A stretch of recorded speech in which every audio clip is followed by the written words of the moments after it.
Hello people's അക്കാഡമിയിലേക്ക് സ്വാഗതം. അപ്പോൾ നമ്മൾ LGS ബേസ് ചെയ്ത് അതായത് പ്രിലിംസ് ഒക്കെ ബേസ് ചെയ്താണ് നമ്മളിപ്പോൾ പഠിച്ചുകൊണ്ടിരിക്കുന്നത്. ഇമ്പോർട്ടൻ്റ് ഉള്ള ടോപ്പിക്കുമാണ് നമ്മൾ മെയിനായിട്ട് ആദ്യം പഠിക്കുന്നത്. അതിൽ ഇന്ന് നമ്മളെ സയൻസിന്റെ ഭാഗത്തു നിന്ന് അതായത് മെയിനായിട്ട് നമ്മുടെ ബയോളജിയുടെ ഭാഗത്തുള്ള ഒരു ഏറ്റവും പ്രധാനപ്പെട്ട ഒരു ടോപ്പിക്കാണ് നമ്മളിന്ന് പഠിക്കാൻ പോകുന്നത്. ടോപ്പിക്കിന്റെ പേര് കണ്ടാണ് ജീവകങ്ങൾ. അപ്പോൾ നമ്മളിന്ന് പഠിക്കാൻ പോകുന്നത് എന്താണ്? ജീവകങ്ങൾ. ഓക്കെ അല്ലേ? നമുക്ക് ക്ലാസ്സിലോട്ട് പോയാലോ? എന്താണ് ജീവകങ്ങൾ? മനുഷ്യന്റെ ശരീരത്തിന് ആവശ്യമായിട്ടുള്ള മൈക്രോ ന്യൂട്രിയൻസിനെയാണ് എന്തെന്ന് വിളിക്കുന്നത്? ജീവകങ്ങൾ എന്ന് വിളിക്കുന്നത് കേട്ടോ. അപ്പൊ എന്താണ് ജീവകങ്ങൾ എന്ന് ചോദിച്ചാൽ നമ്മുടെ മനുഷ്യ ശരീരത്തിന് ആവശ്യമായിട്ടുള്ള മൈക്രോ ന്യൂട്രിയൻസിനെയാണ് ജീവകങ്ങൾ എന്ന് പറയുന്നത്. ഈ ജീവകങ്ങൾ നമ്മുടെ ബോഡിയിൽ ഉൽപ്പാദിപ്പിക്കുന്നുണ്ടോ എന്ന് ചോദിച്ചാൽ നമുക്കിത് പുറത്ത് നമ്മൾ കഴിക്കുന്ന ഭക്ഷണത്തിലൂടെയും അതുപോലെ നമുക്ക് സൺലൈറ്റിലൂടെയൊക്കെയാണ് എന്തിനെ കിട്ടുന്നത്? ഈ വൈറ്റമിൻസ് നമ്മുടെ ശരീരത്തിനുള്ളിലേക്ക് നമുക്ക് കിട്ടുന്നത്. ഓക്കെ അല്ലേ? അപ്പോൾ നമ്മുടെ മനുഷ്യന്റെ ശരീരത്തിന് ആവശ്യമായിട്ടുള്ള മൈക്രോ ന്യൂട്രിയൻസിനെയാണ് എന്തെന്ന് വിളിക്കുന്നത്? ജീവകങ്ങൾ അല്ലെങ്കിൽ വൈറ്റമിൻസ് എന്ന് വിളിക്കുന്നത്. എടാ മൊത്തം 13 വൈറ്റമിൻസ് ആണ് ഉള്ളത്. ഓക്കെ അല്ലേ? മൊത്തം 13 വൈറ്റമിൻസ് ഉണ്ട്. ABCDEK. പ്രധാനമായിട്ടും നമ്മൾ ഈ 6 എണ്ണമാണ് പറയുന്നത്. എന്നാൽ ബിയിൽ തന്നെ B1 B2 അങ്ങനെ കുറച്ച് ബിക്ക് അകത്ത് കുറച്ച് വൈറ്റമിൻസും കൂടി ഉണ്ട്. അങ്ങനെ മൊത്തം എത്ര വൈറ്റമിൻസ് ഉണ്ട്? മൊത്തം 13 വൈറ്റമിൻസ് ആണുള്ളത്. ഏറ്റവും പ്രധാനപ്പെട്ട വൈറ്റമിൻസ് ഏതൊക്കെയാണ്? ABCDEK. നമ്മൾ ഈ 6 എണ്ണത്തിനാണ് ഏറ്റവും പ്രധാനപ്പെട്ടതായിട്ട് പറയുന്നത്. ഓക്കെ, ഇനി നമുക്കറിയാം ഈ വൈറ്റമിൻസ് എന്ന് പറയുന്നത് ഒരു കോ എൻസൈം എന്നറിയപ്പെടുന്ന ഒരു ആഹാര ഘടകമാണ് കേട്ടോ. അപ്പൊ വൈറ്റമിൻസ് എന്ന് പറയുന്നത് കോ എൻസൈം എന്ന് പറയുന്ന ഒരു ആഹാര ഘടകമാണ്.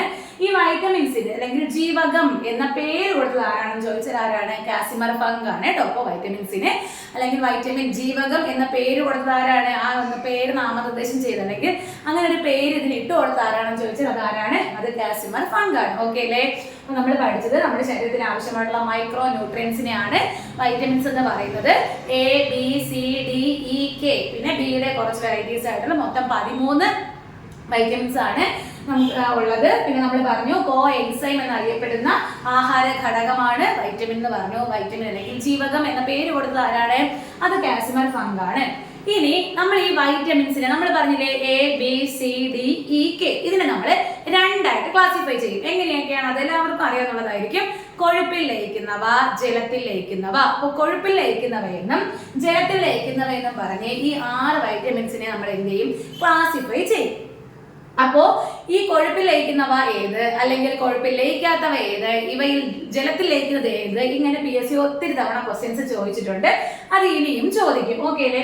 അപ്പൊ ഏതൊക്കെയാണ് കൊഴുപ്പിൽ ലയിക്കുന്ന വൈറ്റമിൻസ് എന്ന് ചോദിച്ചാൽ ഏതൊക്കെയാണ്? ADEK. ഓക്കെ അല്ലേ? ഏതൊക്കെയാണ്? ADEK. എടാ ഞാൻ പഠിച്ചിരിക്കുന്നത് അടക്ക് നിന്റെ കൊഴുപ്പ് എന്നാണ്. എന്താണ് അടക്ക് നിന്റെ കൊഴുപ്പ്? പല രീതിയിലും പഠിച്ചു വയ്ക്കുന്നവരുണ്ട്. എനിക്ക് പെട്ടെന്ന് അങ്ങനെയാണ്. നമ്മൾ അടക്ക് നിന്റെ കൊഴുപ്പ് എന്നൊക്കെ പറഞ്ഞാൽ നമ്മൾ ഇങ്ങനെ കളിയായിട്ട് പറയാറുണ്ടല്ലോ. അപ്പൊ അടക്ക് ADEK അടക്ക്. ഓക്കെ, ADEK ഇതാണ് കൊഴുപ്പിൽ ലയിക്കുന്നവ. ഇനി ജലത്തിൽ ലയിക്കുന്നവ ബാക്കി രണ്ടെണ്ണമാണ്. ഏതൊക്കെ? ബിയും സിയും. ഓക്കെ, അപ്പോൾ നമ്മുടെ വൈറ്റമിൻസിനെ നമ്മൾ രണ്ടായിട്ട് തരംതിരിക്കും. കൊഴുപ്പിൽ ലയിക്കുന്നവ, ജലത്തിൽ ലയിക്കുന്നവ. അതിൽ കൊഴുപ്പിൽ ലയിക്കുന്നവയെ നമുക്ക് എങ്ങനെ പറയാം? അടക്ക് നിന്റെ കൊഴുപ്പ് അല്ലെങ്കിൽ അടക്ക് നല്ല കൊഴുപ്പാണ്. ഇങ്ങനെയൊക്കെ പല രീതിയിൽ പഠിക്കുന്നവരുണ്ട്. അടക്ക് നിന്റെ കൊഴുപ്പ് അതായത് ADEKയും അതുപോലെ ജലത്തിൽ ലയിക്കുന്നവയാണെങ്കിൽ വൈറ്റമിൻ ബിയും സിയും. അപ്പോൾ ഇത്രയാണ് നമുക്ക് മെയിൻ ആയിട്ട് ജീവകങ്ങളെ കുറിച്ച് ഒരു ഇൻട്രോ ആയിട്ട് പറയാനുള്ളത്. ജീവകങ്ങൾക്ക് പേര് കൊടുത്ത വ്യക്തിയുടെ പേര് ചോദിക്കാറുണ്ട്. ആരാണ്? അത് കാസിമർ ഫങ്ക് ആണ്. ഫസ്റ്റ് നമ്മൾ പഠിക്കാൻ പോകുന്നത് വൈറ്റമിൻ A. ഓക്കെ, അപ്പോൾ വിറ്റാമിൻ എയെ കുറിച്ചാണ് നമ്മൾ പഠിക്കാൻ പോകുന്നത്. ജീവകം A. എടാ ജീവകൻ A എന്ന് കേൾക്കുമ്പോൾ നമുക്ക് മനസ്സിലോട്ട് ഓടി വരുന്നത് നമ്മുടെ കണ്ണായിരിക്കണം. ഓക്കെ അല്ലേ? അപ്പൊ നമ്മൾ കണ്ണേ, കരളേ എന്നൊക്കെ വിളിക്കാറില്ലേ? അങ്ങനെ തന്നെ അങ്ങ് വിളിച്ചോളൂ, കണ്ണേ. അപ്പൊ കണ്ണിന് ആവശ്യമുള്ള വൈറ്റമിൻ ഏതാണ്? A. ഇനി കരളേ, കരളിൽ ഏതായിരിക്കും? A ആണ്. അതെന്താണ്? കണ്ണിന്റെ ആരോഗ്യത്തിന് ആവശ്യമായിട്ടുള്ള വൈറ്റമിൻ ആണ് A. എന്നാൽ കരളിന്റെ ആരോഗ്യമല്ല, കരളിൽ സംഭരിക്കുന്നതാണ്. അത് തിരിഞ്ഞു പോകരുത് കേട്ടോ. അപ്പൊ കരളിന്റെ ആരോഗ്യത്തിന് നമ്മൾ വേറൊരു വൈറ്റമിൻ പഠിക്കും. അപ്പൊ നമ്മൾ പഠിക്കുന്ന സമയം നമ്മളൊരു കോഡായിട്ട് ഇങ്ങനെ കണ്ണേ, കരളേ എന്നിങ്ങനെ പറയാറുണ്ട്. കണ്ണിന്റെ ആരോഗ്യത്തിന് ആവശ്യമായിട്ടുള്ള വൈറ്റമിൻ ഏതാണ്? അത് വൈറ്റമിൻ എയും. കരളിൽ സംഭരിക്കുന്ന വൈറ്റമിൻ ഏതാണ്? അത് വൈറ്റമിൻ എയും. ഓക്കെ അല്ലേ? പരീക്ഷയ്ക്ക് ഇത് ചോദിച്ചിട്ടുണ്ട്. കണ്ണിന്റെ ആരോഗ്യത്തിന് ആവശ്യമായിട്ടുള്ള വൈറ്റമിൻ ആണ് വൈറ്റമിൻ A. അതുപോലെ കരളിൽ സംഭരിക്കുന്ന വൈറ്റമിൻ ആണ് വൈറ്റമിൻ A. അതുകൊണ്ട് തന്നെ കണ്ണേ, കരളേ എന്നിങ്ങനെ നമുക്ക് പഠിക്കാം. അതുപോലെ ഈ വൈറ്റമിൻ എയുടെ അല്ലെങ്കിൽ ജീവകം എയുടെ അപര്യാപ്തത മൂലമുണ്ടാകുന്ന 2 രോഗങ്ങളാണ്. ഒന്ന് നിശാന്തതയും മറ്റൊന്ന് സിറോഫ്താൽമിയയും. ഏതൊക്കെയാണ്? ഒന്ന് നിശാന്തതയും മറ്റൊന്ന് സിറോഫ്താൽമിയയും. എടാ ഈ സിറോഫ്താൽമിയ കൂടുതലും കണ്ടുവരുന്നത് കുട്ടികളിലാണ് കേട്ടോ. അതായത് കണ്ണിന്റെ വരണ്ടു പോകുന്ന അവസ്ഥയെ വിളിക്കുന്ന പേരാണ് എന്ത്? സിറോഫ്താൽമിയ. അത് കൂടുതലായിട്ട് കാണുന്ന ആരിലാണ്? അത് കുട്ടികളിലാണ്. എന്നാൽ നിശാന്തത കൂടുതലായിട്ട് കാണുന്ന ആരിലാണ്? അത് മുതിർന്ന ആൾക്കാരിലാണ്. അപ്പോൾ കണ്ണ് അതായത് ഈ വൈറ്റമിൻ എയുടെ അപര്യാപ്തത രോഗങ്ങൾ ചോദിച്ചാൽ ഏതൊക്കെയാണ്? നിശാന്തതയും സിറോഫ്താൽമിയയും. അതിൽ കുട്ടികളെന്ന് എടുത്ത് ചോദിക്കുകയാണെങ്കിൽ സിറോഫ്താൽമിയാണ്. എന്നാൽ മുതിർന്നവരിലാണെങ്കിൽ അത് ഏതാണ്? അത് നിശാന്തതയാണ്. ഇനി പ്രോ വൈറ്റമിൻ എ എന്നറിയപ്പെടുന്നത് ഏതാണെന്ന് ചോദിച്ചാൽ ഏതാണ്? അത് ബീറ്റ കരോട്ടിൻ ആണ് കേട്ടോ. അപ്പൊ പ്രോ വൈറ്റമിൻ എ എന്നറിയപ്പെടുന്നത് ഏതാണെന്ന് ചോദിച്ചാൽ ഏതാണ്? അത് ബീറ്റ കരോട്ടിൻ. ബീറ്റ കരോട്ടിനെയാണ് പ്രോ വൈറ്റമിൻ എ എന്ന് അറിയപ്പെടുന്നത്. ഈ വൈറ്റമിൻ എ ആയിട്ട് മാറുന്ന ഒരു വർണ്ണ വസ്തുവാണ് കരോട്ടിൻ കേട്ടോ. അപ്പോൾ വൈറ്റമിൻ എ ആയിട്ട് മാറുന്ന ഒരു വർണ്ണ വസ്തുവാണ് കരോട്ടിൻ. അതുകൊണ്ട് ഇതിന് എന്തെന്ന് അറിയപ്പെടുന്നു? പ്രോ വൈറ്റമിൻ എ എന്ന് അറിയപ്പെടുന്നു. എടാ ഇത്രയാണ് നമുക്ക് മെയിൻ ആയിട്ടും പരീക്ഷ ബേസ് ചെയ്ത് പഠിക്കാനുള്ളത്. വൈറ്റമിൻ എയെ കുറിച്ചാണ് പഠിച്ചത്. വൈറ്റമിൻ എ എന്ന് പറയുമ്പോൾ കണ്ണേ കരളെ ഓർമ്മ വരണം. കണ്ണിൽ എന്താണ്? കണ്ണിന്റെ ആരോഗ്യത്തിന് ആവശ്യമായിട്ടുള്ള വൈറ്റമിനാണ് വൈറ്റമിൻ എ. കരളിൽ സംഭരിക്കുന്ന വൈറ്റമിനാണ് വൈറ്റമിൻ എ. വൈറ്റമിൻ എയുടെ അപര്യാപ്തത രോഗങ്ങളാണ് നിശാന്തതയും സിറോഫ്താൽമിയയും. സിറോഫ്താൽമിയ ആരിലാണ്? കുട്ടികളിലും. നിശാന്തത ആരിലാണ്? നിശാന്തത മുതിർന്നവരിലാണ് ഉണ്ടാകുന്നത്. പ്രോ വൈറ്റമിൻ എ എന്നറിയപ്പെടുന്നത് ഏതിനെയാണ്? ബീറ്റ കരോട്ടിനെയാണ്. ഇനി വൈറ്റമിൻ എ ആയി മാറുന്ന വർണ്ണ വസ്തുവാണ് കരോട്ടിൻ. ഓക്കെ അല്ലേ? ഇത്രയും കാര്യങ്ങളാണ് നമുക്ക് ആരെ കുറിച്ച്? എയെ കുറിച്ച് പഠിക്കാനുള്ളത്. ഇനിയാണ് നമ്മൾ നേരെ പോകുന്ന ആരിലോട്ടാണ്? ഡിയിലോട്ടാണ്. D D D for dog. അപ്പൊ ആ ഡിയും ബിയും കൂടി തിരിഞ്ഞു പോകണം അങ്ങനെ പറഞ്ഞു കേട്ടോ. അപ്പൊ നമ്മൾ ഇനി ഡിയിലോട്ടാണ് പോകുന്നത്. നമുക്ക് ബി പഠിക്കാം. അപ്പൊ നമ്മൾ ഡിയിലോട്ടാണ് പോകുന്നത്. ഡി ആകുമ്പോൾ നമുക്കറിയാം അല്ലെ, നമുക്ക് എപ്പോഴും പരീക്ഷയ്ക്ക് ചോദിക്കാറുണ്ട് എന്താണ്? സൺഷൈൻ വൈറ്റമിൻ എന്നറിയപ്പെടുന്നത് ഏതാണ്? അത് വൈറ്റമിൻ ഡി ആണ്. അതായത് നമുക്ക് സൂര്യപ്രകാശത്തിൽ നിന്ന് ലഭിക്കുന്ന വൈറ്റമിൻ ഏതാണ് എന്ന് പലതവണ ചോദിച്ചിട്ടുണ്ട്. അപ്പോൾ സൂര്യപ്രകാശത്തിൽ നിന്ന് ലഭിക്കുന്ന വൈറ്റമിൻ ഏതാണ്? അത് വൈറ്റമിൻ ഡി ആണ്. അതായത് സൂര്യപ്രകാശത്തിൽ നിന്ന് ലഭിക്കുമെന്ന് പറഞ്ഞു. അപ്പൊ നമുക്കിത് പച്ചക്കറികളിൽ നിന്ന് ലഭിക്കാറുണ്ടോ? ഇല്ല. അങ്ങനെയും ചോദിക്കാറുണ്ട്. പച്ചക്കറികളിൽ നിന്ന് ലഭിക്കാത്ത വൈറ്റമിൻ ഏതാണ്? അത് വൈറ്റമിൻ ഡി ആണ്. അപ്പോ എന്താണ്? സൺഷൈൻ വൈറ്റമിൻ എന്ന് അറിയപ്പെടുന്നു. സൂര്യപ്രകാശത്തിൽ നിന്ന് ലഭിക്കുന്ന വൈറ്റമിൻ ആണ് വൈറ്റമിൻ ഡി. അതുപോലെ പച്ചക്കറികളിൽ നിന്ന് ലഭിക്കാത്ത വൈറ്റമിൻ ആണ് വൈറ്റമിൻ ഡി. എടാ നമുക്കറിയാം ഈ വൈറ്റമിൻ ഡി എന്തിനൊക്കെയാണെന്ന് ചോദിച്ചാൽ എല്ലിനിടി, പല്ലിനിടി, അങ്ങനെ അങ്ങ് പഠിച്ചു വെച്ചേക്കെ. എല്ലിനും പല്ലിനും ഇടി എന്ന് ഓർത്ത് വെച്ചേക്കെ. അപ്പോൾ എല്ലിനിടി, പല്ലിനിടി, എല്ലിന്റെയും പല്ലിന്റെയും ആരോഗ്യത്തിന് ആവശ്യമായിട്ടുള്ള വൈറ്റമിൻ ഏതാണ്? അത് വൈറ്റമിൻ ഡി. നമ്മൾ എ പഠിച്ചപ്പോൾ കണ്ണേ കരളെ പഠിച്ചില്ലേ? അതുപോലെ എല്ലിനിടി, പല്ലിനിടി, എല്ലിനും പല്ലിനും ഏതാണ് ആവശ്യം? വൈറ്റമിൻ ഡി ആണ് ആവശ്യം. കാൽസ്യം അതുപോലെ ഫോസ്ഫറസ് എന്നിവയുടെ ആഗിരണം വർദ്ധിപ്പിക്കുന്ന വൈറ്റമിൻ ഏതാണ്? അത് വൈറ്റമിൻ ഡി ആണ് കേട്ടോ. നമ്മുടെ ശരീരത്തിന് നമുക്കറിയാം നമ്മുടെ എന്താണ് എല്ലിനും പല്ലിനും ഒക്കെ ആവശ്യമായിട്ടുള്ള സാധനങ്ങളാണ് ഈ കാൽസ്യം ഫോസ്ഫറസും ഒക്കെ. അപ്പൊ ഈ കാൽസ്യത്തിന്റെയും ഫോസ്ഫറസിന്റെയൊക്കെ ആഗിരണത്തെ എന്താണ് വർദ്ധിപ്പിക്കുന്ന വൈറ്റമിൻ ചോദിച്ചാൽ ഏതാണ്? അതാണ് നമ്മുടെ വൈറ്റമിൻ ഡി, നമ്മുടെ ജീവകം ഡി. അതുപോലെ പറഞ്ഞു എല്ലിനിടി, പല്ലിനിടി, എല്ലിന്റെയും പല്ലിന്റെയും ആരോഗ്യത്തിന് ആവശ്യമായിട്ടുള്ള വൈറ്റമിൻ ആണ് വൈറ്റമിൻ ഡി. ഈ വൈറ്റമിൻ ഡിയുടെ എന്താണ് അപര്യാപ്തത രോഗം എപ്പോഴും പരീക്ഷയ്ക്ക് ചോദിക്കുന്ന രോഗമാണ് റിക്കറ്റ്സ്, അല്ലെങ്കിൽ എങ്ങനെ അറിയപ്പെടുന്നു? കണ അല്ലെങ്കിൽ റിക്കറ്റ്സ് ആണ് വൈറ്റമിൻ ഡിയുടെ അപര്യാപ്തത രോഗം. എടാ ഇത് കൂടുതലായിട്ടും കുട്ടികളിലാണ് ഉണ്ടാക്കുന്നത്. ഓക്കെ അല്ലേ? അപ്പോൾ ഈ വൈറ്റമിൻ ഡിയുടെ അപര്യാപ്തത രോഗമാണ് റിക്കറ്റ്സ് അല്ലെങ്കിൽ കണ. ഇത് ഉണ്ടാകുന്നത് കൂടുതലും കുട്ടികളിലാണ്. എന്നാൽ മുതിർന്നവരിൽ ഉണ്ടാകുന്നതാണ് എന്ത്? ഓസ്റ്റിയോമലേഷ്യ. എന്താണ്? ഓസ്റ്റിയോമലേഷ്യ. അപ്പൊ നമ്മളിപ്പോ വൈറ്റമിൻ ഡിയെ കുറിച്ചാണ് പഠിച്ചത്. സൺഷൈൻ വൈറ്റമിൻ എന്നറിയപ്പെടുന്നു. പച്ചക്കറികളിൽ നിന്ന് ലഭിക്കാത്ത വൈറ്റമിൻ ആണ്. അതുപോലെ കാൽസ്യം, ഫോസ്ഫറസ് എന്നിവയുടെ ആഗിരണത്തെ വർദ്ധിപ്പിക്കുന്ന വൈറ്റമിൻ ആണ് വൈറ്റമിൻ ഡി. എല്ലിന്റെയും പല്ലിന്റെയും ആരോഗ്യത്തിന് ആവശ്യമായിട്ടുള്ള വൈറ്റമിൻ ആണ് വൈറ്റമിൻ ഡി. എല്ലിനിടി, പല്ലിനിടി. അതുപോലെ ഈ വൈറ്റമിൻ ഡിയുടെ അപര്യാപ്തത രോഗമാണ് റിക്കറ്റ്സ് അല്ലെങ്കിൽ കണ. ഇത് കൂടുതലും കുട്ടികളിലാണ്. അതുപോലെ മുതിർന്നവരിലാണെങ്കിൽ ഓസ്റ്റിയോമലേഷ്യ. അടുത്ത വൈറ്റമിൻ ആണ് വൈറ്റമിൻ ഇ. അടുത്ത് നമ്മൾ പഠിക്കാൻ പോകുന്നതാണ് വൈറ്റമിൻ ഇ. ഓക്കെ അല്ലേ? Vitamin E. അതായത് ഫസ്റ്റ് നമുക്ക് പഠിക്കാനുള്ളത് തന്നെ നമ്മുടെ ഹൃദയത്തിന്റെ സംരക്ഷണത്തിന് ആവശ്യമായിട്ടുള്ള വൈറ്റമിൻ ആണ് ഏത്? Vitamin E. നമ്മൾ ഹൃദയി എന്നങ്ങ് പഠിച്ചാൽ ബ്യൂട്ടി, ബ്യൂട്ടി, ഹൃദയി, രണ്ട് ഈൽ അങ്ങ് തീർക്കുക. അപ്പൊ അത് രണ്ടിനും ആവശ്യമുള്ള വൈറ്റമിൻ ഏതാണ്? ഇ ആണ് കേട്ടോ. അപ്പൊ ബ്യൂട്ടി, ഹൃദയി. അപ്പോ ഹൃദയത്തിന്റെ സംരക്ഷണത്തിന് ആവശ്യമായിട്ടുള്ള വൈറ്റമിൻ ആണ് എന്ന് പറയുന്നത് വൈറ്റമിൻ ഇ. അതുപോലെ ബ്യൂട്ടി വൈറ്റമിൻ എന്നറിയപ്പെടുന്നത് വൈറ്റമിൻ ഇ ആണ്. അതുപോലെ പ്രത്യുൽപാദന വൈറ്റമിൻ എന്നറിയപ്പെടുന്നതും ഏതാണ്? അതും വൈറ്റമിൻ ഇ ആണ് കേട്ടോ. അപ്പൊ ഹൃദയി, ബ്യൂട്ടി, അപ്പൊ ഇതിന്റെ രണ്ടിന്റെയും ആവശ്യമുള്ള വൈറ്റമിൻ ഏതാണ്? ഇ ആണ്. അതുപോലെ പ്രത്യുൽപാദന വൈറ്റമിൻ എന്നറിയപ്പെടുന്ന വൈറ്റമിനും ഏതാണ്? അത് വൈറ്റമിൻ ഇ ആണ് കേട്ടോ. ഇനി നമുക്കറിയാം ചുവന്ന രക്താണുക്കൾ. ഈ ചുവന്ന രക്താണുക്കളുടെയും അതുപോലെ നാഡികളുടെയും ആരോഗ്യത്തിന് ആവശ്യമായിട്ടുള്ള വൈറ്റമിൻ ആണ് വൈറ്റമിൻ ഇ. ഏതിന്റെയൊക്കെയാണ്? ചുവന്ന രക്താണുക്കളുടെയും അതുപോലെ നാഡികളുടെയും ആരോഗ്യത്തിന് ആവശ്യമായിട്ടുള്ള വൈറ്റമിൻ ആണ് വൈറ്റമിൻ ഇ. ഈ വൈറ്റമിൻ ഇയുടെ നമ്മൾ പറഞ്ഞു ബ്യൂട്ടി വൈറ്റമിൻ ആണെന്ന് പറഞ്ഞല്ലോ. അപ്പൊ ഈ വൈറ്റമിൻ ഇയുടെ അപര്യാപ്തത ഫലമായിട്ടുണ്ടാകുന്ന അസുഖമാണ് എന്തെന്ന് പറയുന്നത്? വന്ധ്യത. എന്താണ്? വന്ധ്യത. അപ്പോ വൈറ്റമിൻ ഇയുടെ അപര്യാപ്തത രോഗം ചോദിച്ചാൽ വന്ധ്യത, വന്ധ്യത. ഈ വൈറ്റമിൻ ഇ അറിയപ്പെടുന്ന മറ്റൊരു പേരും കൂടിയുണ്ട്, ആന്റി സ്റ്റെറിലിറ്റി വൈറ്റമിൻ. എന്താണ്? ആന്റി സ്റ്റെറിലിറ്റി വൈറ്റമിൻ എന്നറിയപ്പെടുന്നത് വൈറ്റമിൻ ഇ ആണ്. അപ്പൊ നമ്മളിപ്പോ വൈറ്റമിൻ ഇയെ കുറിച്ചാണ് പഠിച്ചത്. ഹൃദയത്തിന്റെ സംരക്ഷണത്തിന് ആവശ്യമായ വൈറ്റമിൻ ആണ് വൈറ്റമിൻ ഇ. ബ്യൂട്ടി വൈറ്റമിൻ എന്നും അറിയപ്പെടുന്നു. ഹൃദയി, ബ്യൂട്ടി. അതുപോലെ പ്രത്യുൽപാദന വൈറ്റമിൻ എന്നറിയപ്പെടുന്നതും ഏതാണ്? അത് വൈറ്റമിൻ അല്ലെങ്കിൽ പ്രത്യുൽപാദനത്തിന് ആവശ്യമായിട്ടുള്ള വൈറ്റമിൻ ആണ് വൈറ്റമിൻ ഇ. ചുവന്ന രക്താണുക്കളുടെയും നാഡികളുടെയും ആരോഗ്യത്തിന് ആവശ്യമായ വൈറ്റമിൻ ആണ് വൈറ്റമിൻ ഇ. പിന്നെ എന്താണ്? ഈ വൈറ്റമിൻ ഇയുടെ അപര്യാപ്തത രോഗമാണ് വന്ധ്യത, വന്ധ്യത. ഈ വൈറ്റമിൻ ഇ അറിയപ്പെടുന്ന മറ്റൊരു പേരാണ് ആന്റി സ്റ്റെറിലിറ്റി വൈറ്റമിൻ. അപ്പൊ ആന്റി സ്റ്റെറിലിറ്റി വൈറ്റമിൻ എന്നറിയപ്പെടുന്ന വൈറ്റമിൻ ഏതാണ്? Vitamin E. ഓക്കെ അല്ലേടാ? അടുത്ത് നമ്മൾ പഠിക്കാൻ പോകുന്നത് കെ, വൈറ്റമിൻ കെയെ കുറിച്ചാണ് പഠിക്കുന്നത്. നമ്മൾ നേരത്തെ കരളിൽ സംഭരിക്കുന്ന വൈറ്റമിനെ പറഞ്ഞില്ലേ? കണ്ണേ, കരളെ. എന്നാൽ കരളിന്റെ ആരോഗ്യത്തിന് ആവശ്യമായിട്ടുള്ള വൈറ്റമിൻ ആണ് ഏത്? കെ എന്ന് പറയുന്നത്. തിരിഞ്ഞു പോകരുത്. കരളിൽ സംഭരിച്ചു വെക്കുന്നതാണ് വൈറ്റമിൻ എ. എന്നാൽ കരളിന്റെ ആരോഗ്യത്തിന് വൈറ്റമിൻ എ അല്ല, അതായതാണ് അത് വൈറ്റമിൻ കെ ആണ്. അപ്പോൾ കരളിൽ സംഭരിച്ചിരിക്കുന്നത് വൈറ്റമിൻ എയും കരളിന്റെ ആരോഗ്യത്തിന് ആവശ്യമായിട്ടുള്ള വൈറ്റമിൻ ഏതാണ്? അത് വൈറ്റമിൻ കെയുമാണ്. നമുക്കറിയാം എന്താണ്? നമുക്ക് മുറിവുണ്ടാകുന്ന സമയത്ത് എന്ത് ചെയ്യും? രക്തം കുറച്ച് കഴിയുമ്പോഴത്തേക്കും കട്ട പിടിക്കും അല്ലേ? അങ്ങനെ നമുക്ക് രക്തം കട്ട പിടിക്കാൻ സഹായിക്കുന്ന വൈറ്റമിൻ ആണ് വൈറ്റമിൻ കെ. പരീക്ഷയ്ക്ക് PSCക്ക് ഏറ്റവും ഇഷ്ടപ്പെട്ട ക്വസ്റ്റ്യൻ ആണ്. രക്തം കട്ട പിടിക്കാൻ സഹായിക്കുന്ന വൈറ്റമിൻ ആണ് വൈറ്റമിൻ കെ. കട്ടാക്കെ, കട്ടാക്കെ, അങ്ങനെ അങ്ങ് പഠിച്ചാൽ മതി. അപ്പോൾ കരളിന്റെ ആരോഗ്യത്തിന് ആവശ്യമായ വൈറ്റമിൻ ആണ് വൈറ്റമിൻ കെ. രക്തം കട്ട പിടിക്കാൻ സഹായിക്കുന്ന വൈറ്റമിൻ ആണ് വൈറ്റമിൻ കെ. ഈ വൈറ്റമിൻ കെയുടെ അപര്യാപ്തത രോഗം അപ്പൊ എന്തായിരിക്കും? രക്തസ്രാവം അല്ലേ? നമുക്ക് രക്തം കട്ട പിടിച്ചില്ലെങ്കിൽ രക്തസ്രാവം ഉണ്ടാവും, ഹെമറേജ്. അത് തന്നെയാണ് ഈ വൈറ്റമിൻ കെയുടെ അപര്യാപ്തത രോഗം.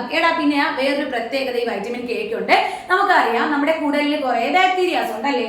അപ്പൊ ഈ കുടലിലെ ബാക്ടീരിയകൾ നിർമ്മിക്കുന്ന വൈറ്റമിൻ ചോദിച്ചാൽ ഏതാണ്? അത് വൈറ്റമിൻ കെ ആണ്. നമ്മുടെ കുടലിലുള്ള ബാക്ടീരിയകൾ നിർമ്മിക്കുന്ന വൈറ്റമിൻ ആണ് ഏതെന്ന് പറയുന്നത്? Vitamin K. അപ്പോൾ വൈറ്റമിൻ കെയെ കുറിച്ചാണ് പഠിച്ചത്. കരളിന്റെ ആരോഗ്യത്തിന് ആവശ്യമായ വൈറ്റമിൻ ആണ് വൈറ്റമിൻ കെ. രക്തം കട്ട പിടിക്കാൻ സഹായിക്കുന്ന വൈറ്റമിൻ ഏതാണ്? അതും വൈറ്റമിൻ കെ ആണ്.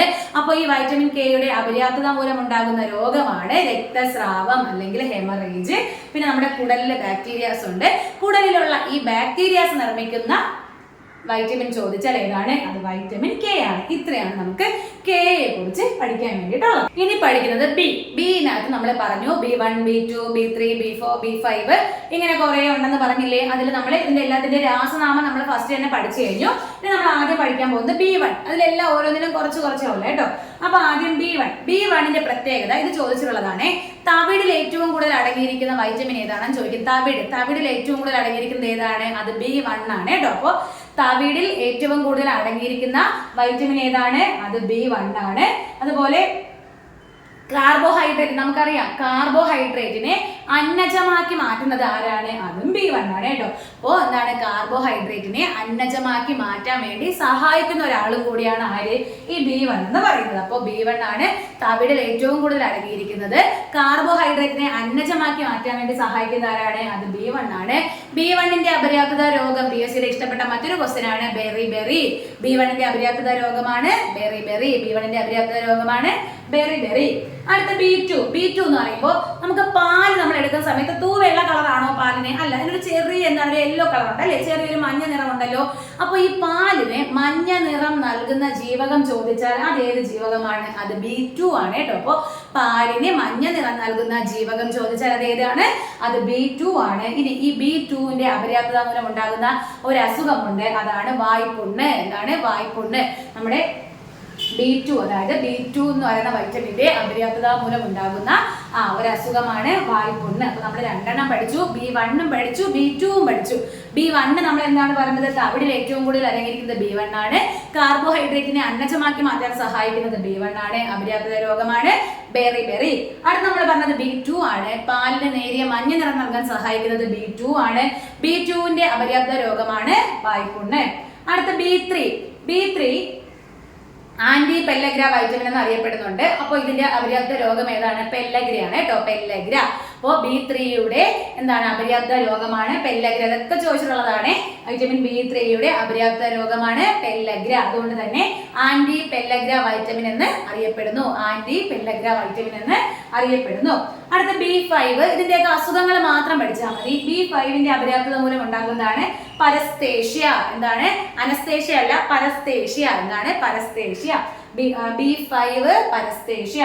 B6 ആണെങ്കിൽ ഉറക്കമില്ലായ്മ. B6ന്റെ അപര്യാപ്തത ഉണ്ടാകുമ്പോഴാണ് നമുക്ക് എന്ത്? ഉറക്കമില്ലായ്മ അനുഭവപ്പെടുന്നത് കേട്ടോ. അപ്പൊ B6 ഏതാണ്? ഉറക്കമില്ലായ്മ. അപ്പൊ B1ന്റെ അപര്യാപ്ത രോഗം ബെറി. B2 വായ്പുണ്ണ്. B3 pellagra.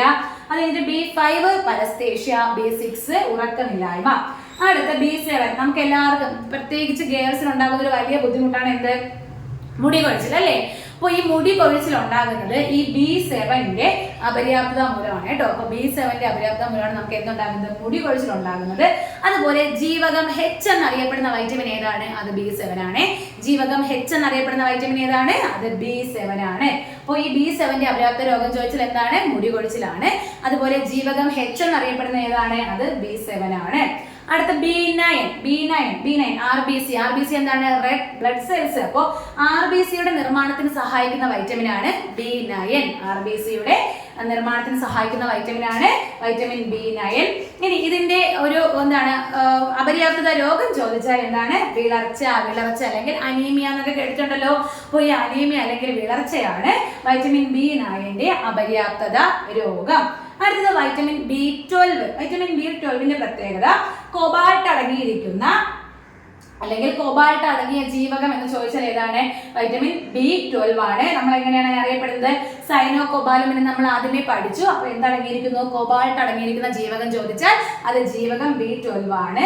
ഇനി ഇതിന്റെ മനുഷ്യനിർമ്മിത രൂപം, അതായത് നമ്മുടെ ഈ B12ന്റെ മനുഷ്യനിർമ്മിത രൂപത്തിനെയാണ് നമ്മൾ അതിന്റെ രാസനാമമായിട്ട് വിളിക്കുന്നത് സൈനോകോബാലുമിൻ. ഓക്കെ, അപ്പോൾ നമ്മൾ പറഞ്ഞു സൈനോകോബാലുമിൻ എന്നാണ് വൈറ്റമിൻ B12ന്റെ രാസനാമം. ആ രാസനാമമാണ് എന്തെന്ന് അറിയപ്പെടുന്നത്? മനുഷ്യനിർമ്മിത രൂപം കേട്ടോ. B12ന്റെ മനുഷ്യനിർമ്മിത രൂപമാണ് ഈ സൈനോകോബാലുമിൻ. ഇനി ഈ B12ന്റെ അപര്യാപ്തത മൂലം ഉണ്ടാകുന്ന രോഗമാണ് പർണീഷ്യസ് അനീമിയ. എന്താണ്? പർണീഷ്യസ് അനീമിയ. അപ്പൊ നമ്മൾ B1 മുതൽ B12 വരെയുള്ളതെല്ലാം പഠിച്ചു. B1 എന്ന് പറയുന്നത് തവിടിൽ ഏറ്റവും കൂടുതൽ അടങ്ങിയിരിക്കുന്നു. കാർബോഹൈഡ്രേറ്റിനെ അന്നജമാക്കി മാറ്റാൻ സഹായിക്കുന്നു. B1ന്റെ അപര്യാപ്തത രോഗമാണ് ബെറി. B2 ആണ് പാലിന് ഇളം മഞ്ഞ നിറം നൽകുന്നത്. അപര്യാപ്തത രോഗമാണ് വായ്പുണ്ണ്. B3 ആണ് ആന്റി പെല്ലഗ്ര വൈറ്റമിൻ എന്നറിയപ്പെടുന്നത്. അതിന്റെ അപര്യാപ്തത രോഗമാണ് പെല്ലഗ്ര. B5ന്റെ അപര്യാപ്തത രോഗമാണ് പരസ്തേഷ്യ. B6ന്റെ അപര്യാപ്തത രോഗമാണ് ഉറക്കമില്ലായ്മ. B7ന്റെ അപര്യാപ്തത രോഗമാണ് മുടി കൊഴിച്ചിൽ. അതുപോലെ ജീവകം H എന്നും അറിയപ്പെടുന്നു. അടുത്ത B9 ആണ് RBC നിർമ്മിക്കാൻ സഹായിക്കുന്നത്. വിളർച്ച അല്ലെങ്കിൽ അനീമിയാണ് അപര്യാപ്തത രോഗം.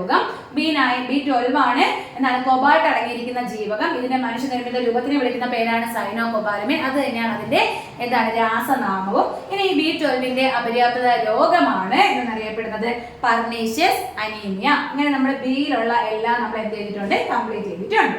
ഇനി നമുക്ക് നോക്കാനുള്ളത് വൈറ്റമിൻ സി. വൈറ്റമിൻ സിയും കൂടെ ആവുമ്പോൾ നമ്മുടെ വൈറ്റമിൻസ് എല്ലാം കംപ്ലീറ്റ് ആവും കേട്ടോ. അടുത്ത് നമ്മൾ നോക്കാൻ പോകുന്നത് വൈറ്റമിൻ സി ആണ്. വൈറ്റമിൻ സി വൈറ്റമിൻ സി ആണ് ചൂടാക്കുമ്പോൾ നഷ്ടപ്പെടുന്ന വൈറ്റമിൻ. ഇഷ്ടംപോലെ ചോദിച്ചിട്ടുള്ള ക്വസ്റ്റ്യൻ ആണ്. എന്താണ് ചൂടാക്കുമ്പോൾ നഷ്ടപ്പെടുന്ന വൈറ്റമിൻ, അല്ലെങ്കിൽ ഭക്ഷണ പദാർത്ഥങ്ങൾ വേവിക്കുമ്പോൾ നഷ്ടപ്പെടുന്ന വൈറ്റമിൻ ചോദിച്ചാൽ ഏതാണ്? അത് വൈറ്റമിൻ സി ആണ്. അതുപോലെ നമ്മുടെ മൂത്രത്തിലൂടെ പുറത്തു പോകുന്ന വൈറ്റമിനും ഏതാണ്? അതും വൈറ്റമിൻ സി ആണ് കേട്ടോ. അപ്പോൾ ഭക്ഷണ പദാർത്ഥങ്ങൾ ചൂടാക്കുമ്പോൾ നഷ്ടപ്പെടുന്ന വൈറ്റമിൻ സി ആണ്. മൂത്രത്തിലൂടെ പുറത്തു പോകുന്ന വൈറ്റമിൻ ഏതാണ്? അത് വൈറ്റമിൻ സി ആണ്. ഇത് ഏറ്റവും കൂടുതലായിട്ട് അടങ്ങിയിരിക്കുന്നത് ഓറഞ്ച്, അതുപോലെ നാരങ്ങ, നെല്ലിക്ക. ഓറഞ്ച്, നാരങ്ങ, നെല്ലിക്ക, ഇതിലൊക്കെയാണ് ഇത് കൂടുതലായിട്ട് അടങ്ങിയിരിക്കുന്നത്. പിന്നെ ഇരുമ്പിന്റെ ആഗിരണത്തെ ഉത്തേജിപ്പിക്കുന്ന വൈറ്റമിൻ ചോദിച്ചാൽ വൈറ്റമിൻ സി ആണ് കേട്ടോ. ഇരുമ്പിന്റെ ആഗിരണത്തെ ഉത്തേജിപ്പിക്കുന്ന വൈറ്റമിൻ ഏതാണ്? അത് വൈറ്റമിൻ സി ആണ്. പിന്നെ മുറിവ് ഉണങ്ങാൻ, നമുക്കൊരു മുറിവ് ഉണ്ടായി കഴിഞ്ഞാൽ ആ മുറിവ് ഉണങ്ങാൻ കാലതാമസം വരുന്നത് ഈ വൈറ്റമിൻ സിയുടെ കുറവ് മൂലമാണ്. അപ്പോൾ ഒരു മുറിവ് ഉണ്ടായി കഴിഞ്ഞാൽ ആ മുറിവ് ഉണങ്ങാതെ ഇങ്ങനെ കുറേ നാൾ നീണ്ടു നിൽക്കുന്നത് വൈറ്റമിൻ സിയുടെ കുറവ് മൂലമാണ്. പിന്നെ നമ്മൾ പറഞ്ഞു എന്താണ് ചൂടാക്കുമ്പോൾ നഷ്ടപ്പെടുമെന്ന് പറഞ്ഞല്ലേ. അതുകൊണ്ട് തന്നെ ഈ വൈറ്റമിൻ സി അറിയപ്പെടുന്നതാണ് ഫ്രഷ് ഫുഡ് വൈറ്റമിൻ. എന്താണ് ചൂടാക്കി കഴിഞ്ഞാൽ അത് നഷ്ടപ്പെട്ടു പോകും. അതുകൊണ്ട് തന്നെ ഇതിനെ വിളിക്കുന്ന പേരാണ് ഫ്രഷ് ഫുഡ് വൈറ്റമിൻ. ഇനി ഈ വൈറ്റമിൻ സിയുടെ അപര്യാപ്തത രോഗമാണ് സ്കർവി. വൈറ്റമിൻ സിയുടെ അപര്യാപ്തത രോഗമാണ് സ്കർവി. അപ്പോൾ നമ്മൾ വൈറ്റമിൻ സിയെ കുറിച്ചുള്ള എല്ലാ കാര്യങ്ങളും നോക്കിയിട്ടുണ്ട്. ചൂടാക്കുമ്പോൾ നഷ്ടപ്പെടുന്ന വൈറ്റമിൻ ആണ് വൈറ്റമിൻ സി. അതുകൊണ്ട് ഇതിനെ വിളിക്കുന്ന പേരെന്താണ്? ഫ്രഷ് ഫുഡ് വൈറ്റമിൻ എന്ന് അറിയപ്പെടുന്നു. അതുപോലെ മൂത്രത്തിലൂടെ പുറത്തു പോകുന്ന വൈറ്റമിൻ ആണ് വൈറ്റമിൻ സി. ഏതിലൊക്കെയാണ്? പ്രധാനമായിട്ടും ഓറഞ്ച്, നാരങ്ങ, നെല്ലിക്ക, ഇതിലൊക്കെയാണ് കൂടുതൽ അടങ്ങിയിരിക്കുന്നത്. ഇനി നമ്മുടെ രോഗപ്രതിരോധ ശേഷിക്ക് ഹെൽപ്പ് ചെയ്യുന്ന വൈറ്റമിൻ ഏതാണ്? അത് വൈറ്റമിൻ സി ആണ് കേട്ടോ. രോഗപ്രതിരോധ മനുഷ്യനിലെ രോഗപ്രതിരോധ ശേഷിക്ക് ഹെൽപ്പ് ചെയ്യുന്ന വൈറ്റമിൻ ആണ് വൈറ്റമിൻ സി എന്നറിയപ്പെടുന്നത്. ഇരുമ്പിന്റെ ആഗിരണത്തെ ഉത്തേജിപ്പിക്കുന്ന വൈറ്റമിൻ ആണ് വൈറ്റമിൻ സി. ഇനി മുറിവ് ഉണങ്ങാൻ കാലതാമസം എടുക്കുന്നത് ഈ വൈറ്റമിൻ സിയുടെ കുറവ് മൂലമാണ്. അപ്പോൾ വൈറ്റമിൻ സി കുറയുന്ന സമയത്ത് എന്തെങ്കിലും മുറിവ് ഉണ്ടായി കഴിഞ്ഞാൽ ആ മുറിവ് ഉണങ്ങാൻ വേണ്ടി കാലതാമസം എടുക്കുന്നു. വൈറ്റമിൻ സിയുടെ അപര്യാപ്തത രോഗമാണ് സ്കർവി. സ്കർവി. വൈറ്റമിൻ സിയുടെ അപര്യാപ്തത രോഗമാണ് സ്കർവി. അപ്പോ ഒരു എക്സാമിന്, ഒരു ജീവിതങ്ങളെ കുറിച്ചിട്ട് ഒരു എക്സാമിന് വരുന്നതും ചോദിച്ചിട്ടുള്ളതുമായിട്ടുള്ള എല്ലാ കാര്യങ്ങളും നമ്മൾ എന്ത് ചെയ്തിട്ടുണ്ട്? ഈ ഒരു ക്ലാസ്സിലൂടെ പഠിച്ചിട്ടുണ്ട്. ആദ്യമായിട്ടൊക്കെ കേൾക്കുന്നവർക്ക് എന്താണ് അത് കുറച്ച് പാടായിരിക്കും. എന്ത് ചെയ്യുക? റിപ്പീറ്റ് ചെയ്ത ക്ലാസ് കാണുക, നോട്ട് എഴുതി വെച്ചിട്ട് പഠിക്കുക. ഇതിന്റെ രാസനാമങ്ങൾ, അപര്യാപ്തത രോഗങ്ങളൊക്കെ എപ്പോഴും ചോദിക്കുന്നുള്ളതാണ്. പിന്നെ അതിന് എന്തെങ്കിലും പ്രത്യേകത ഉണ്ടെങ്കിൽ അതും എന്താണ് പ്രത്യേകിച്ച് ബോൾഡ് ചെയ്ത് വെച്ച് പഠിക്കുക, നന്നായിട്ട് പഠിക്കുക. എന്തെങ്കിലുമൊക്കെ സജഷൻസ് ഒക്കെ ഉണ്ടെങ്കിൽ നിങ്ങൾ കമന്റിലൂടെ അറിയിക്കുക. ഏതെങ്കിലും ക്ലാസ് നിങ്ങൾക്ക് വേണമെന്ന് തോന്നുകയാണെങ്കിൽ അതിന്റെ ടോപ്പിക്ക് നിങ്ങൾ കമന്റ് ചെയ്താൽ നമ്മൾ അടുത്ത ക്ലാസ്സിൽ അതുമായിട്ട് വരുന്നതായിരിക്കും. അപ്പോൾ അടുത്ത് നമുക്ക് ഇതുപോലെ ഒരു പ്രധാനപ്പെട്ട ഒരു ക്ലാസ്സുമായിട്ട് കാണാം. Bye bye.